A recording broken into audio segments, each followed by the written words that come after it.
Frères et sœurs, que Dieu vous bénisse puissamment au nom de Jésus-Christ. Exhortons nos frères et sœurs. Seigneur Jésus-Christ, nous t'invitons au milieu de nous. Papa, viens nous enseigner par la puissance de ta parole, afin que ton peuple puisse hériter de ta puissance, de ton notion, de tes grâces et de tes faveurs, au nom de Jésus-Christ. Amen. Frères et sœurs, exhortons-nous. Les assemblées chrétiennes d'aujourd'hui ne vivent pas la puissance de Dieu. Il n'y a pas de guérison, il n'y a pas de miracle dans les assemblées. Pourquoi? Parce qu'il n'y a pas l'Esprit de Dieu, il n'y a pas la puissance de Dieu qui s'exerce. Pour que la puissance de Dieu s'exerce, les enfants de Dieu doivent se nourrir de la parole de Dieu.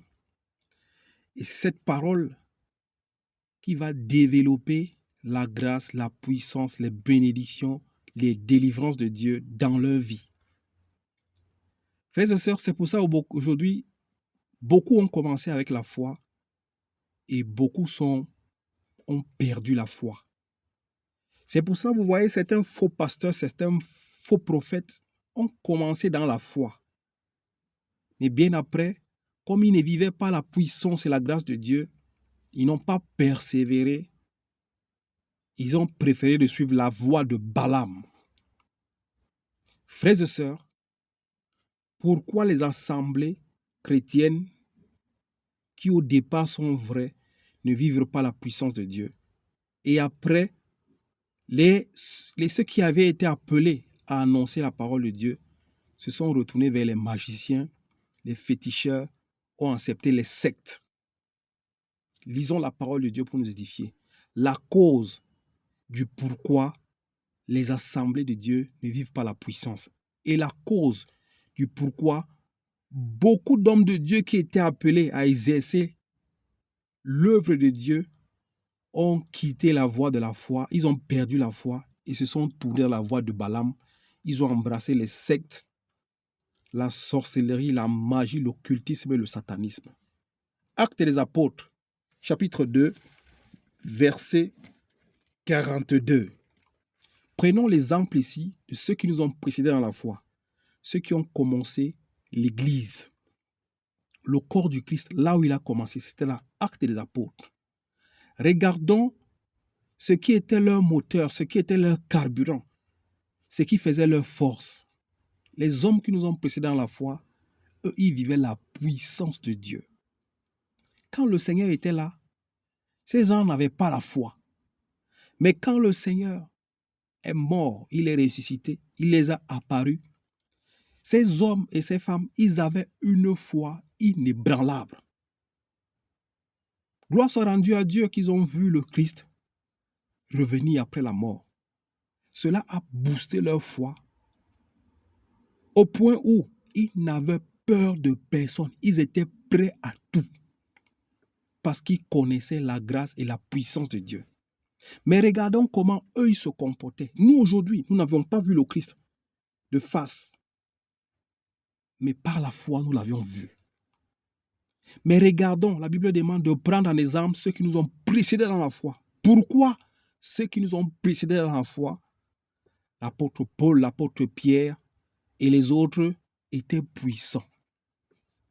Frères et sœurs, la Bible déclare que quand on entendait parler que l'apôtre Pierre était de passage, quelque part, on sortait les malades, on les posait au bord de la rue, pour qu'au moins l'ombre de l'apôtre Pierre couvre un malade et qu'il soit guéri.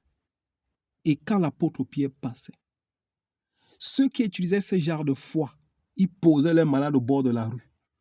Quand l'apôtre Pierre passait, son ombre couvrait les malades. Il y avait des délivrances. Frères et sœurs, ces hommes étaient remplis d'une puissance. Et pourtant, c'était des hommes peureux au départ qui ont régné le Christ.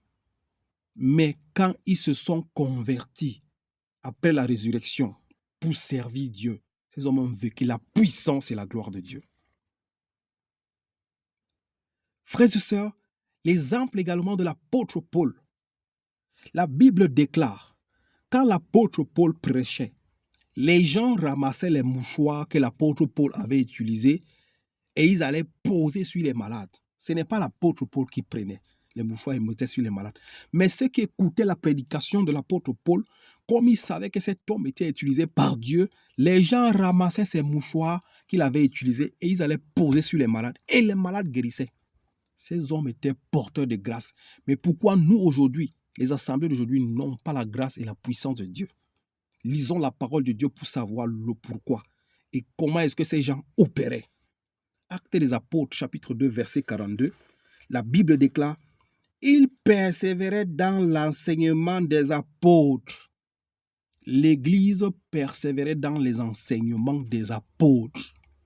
Première leçon, il faut persévérer dans l'enseignement de Christ, de Dieu et tout ce que les apôtres nous ont laissé. Deuxièmement, dans la communion fraternelle, ils avaient une vraie communion fraternelle, sans hypocrisie, sans jalousie, sans médisance, sans calomnie, sans méchanceté, sans haine, sans sorcellerie, sans secte. Ils étaient simples, un et indivisibles. Deuxièmement. Troisièmement, ils persévéraient dans la fraction du pain. Ils partageaient le corps du Christ ensemble, avec une foi saine. Ils mangeaient le corps du Christ et buvaient le sang du Christ ensemble. Et dans la prière, ils persévéraient dans la prière. C'est des hommes et des femmes qui persévéraient dans les enseignements de Christ et des apôtres, qui persévéraient dans la communion fraternelle, qui persévéraient dans la fraction du pain et dans les prières. Même quand ils ne voyaient pas la main de Dieu, ils persévéraient. Frères et sœurs, la persévérance dans la parole de Dieu est importante. Ils persévéraient. Même quand Dieu ne leur répondait pas, ils persévéraient. Mon frère, apprends à persévérer dans l'enseignement des apôtres et des prophètes. Apprends à persévérer dans l'amour fraternel. Apprends à persévérer dans la fraction du pain que tu partages en communion avec tes frères. Apprends à persévérer dans la prière. Et regarde le résultat qu'ils avaient quand ils avaient persévéré. La Bible déclare ici: la crainte s'emparait de chacun et il se faisait beaucoup de prodiges et des signes miraculeux. Quand on dit la crainte de Dieu, ce n'est pas que tu trembles devant Dieu. La crainte de Dieu veut dire, quand on dit que tu crains Dieu, ça veut dire que tu respectes Dieu. Tu marches selon ses préceptes. Ta foi, elle est vraie. Tu vis dans la vérité, dans la sanctification. Tu t'efforces à plaire à Dieu, comme la Bible déclare que le royaume de Dieu appartient à ceux qui se font violence. Ces hommes persévéraient dans la sainteté. Ils faisaient tout pour plaire à Dieu. Ils faisaient tout pour être un parfum de bonne odeur pour Dieu. Suivi de cela, la Bible déclare ici: la crainte s'emparait de chacun. Il n'y avait pas de mensonge entre eux. Il n'y avait pas d'hypocrisie entre eux. Il n'y avait pas de médisance entre eux. Parce que quand quelqu'un voyait son frère, quand il regardait son frère, il voyait le Christ en son frère. Quand l'autre regardait sa sœur, il voyait le Christ en sa sœur.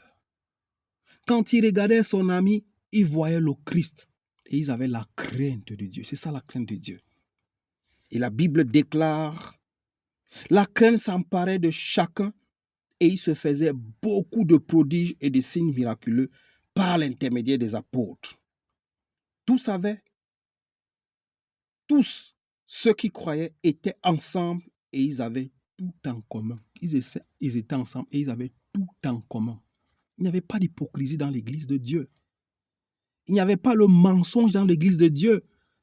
Parce que l'église de Dieu est habitée par l'Esprit de Dieu, qui est l'Esprit de vérité, le Saint-Esprit. Et là où il y a l'Esprit de Dieu, qui est l'Esprit de vérité, que le monde ne connaît pas et n'a pas connu, il y a la vie et il y a l'Esprit. Il y a la puissance de Dieu qui s'exerce. Mais dans les communions d'aujourd'hui, les assemblées d'aujourd'hui, il y a de l'hypocrisie, le mensonge, la fausseté, la duplicité, la sorcellerie, les sectes. C'est pour cela que l'Esprit de Dieu ne réside pas dans ces lieux et vous ne vivez pas la puissance de Dieu. Ils vendaient leurs propriétés et les biens et ils partageaient le produit entre tous en fonction des besoins de chacun. Frères et sœurs, voilà quelques points que je voulais partager avec toi. Persévère dans l'enseignement. Persévère dans la fraction du pain. Persévère dans la communion fraternelle. Persévère dans la prière. Mais tout cela dans la vérité. Et c'est alors que tu vivras la puissance de Dieu. Que Dieu vous bénisse au nom de Jésus-Christ. Amen.